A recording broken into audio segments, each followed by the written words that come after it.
మాతృదేవోభవ పితృదేవోభవ ఆచార్య దేవోభవ గురు బ్రహ్మ గురు విష్ణు గురు దేవ మహేశ్వర గురు సాక్షాత్ పరబ్రహ్మ తస్మై శ్రీ గురువైన నమః. ఈ రోజు సమగ్ర జీవన శైలిలో మనం ముద్రల గురించి తెలుసుకుందాం. ఈ రెండోది బ్రహ్మ ముద్ర.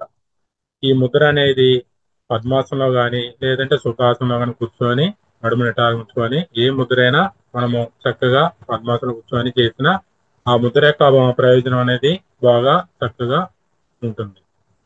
ఈ ముద్ర ఇందాక మనం ఎలా చేసామో సేమ్ అట్లానే ఈ చేతులను బొటనవేలు ముందు మడిచి ఉంచి తర్వాత సేమ్ దాని మీద పిడికిళ్ళు 4 వేళ్లతో మడిచి ఉంచాలి.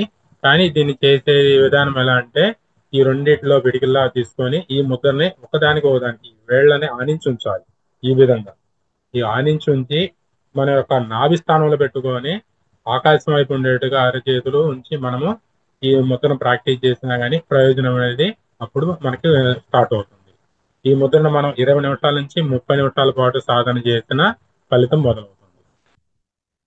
ఈ ముద్రని మనము మహత్ యోగ ముద్ర అని మరియు పూర్ణ ముద్ర అని కూడా అన్నాం. ప్రయోజనాలు: ఈ ముద్ర సాధన చేసిన ఊపిరితిత్తులో శ్వాస క్రింద నుంచి పై వరకు పూర్తిగా నింపబడి ఛాతీ సంబంధించిన వ్యాధులను తగ్గిస్తుంది.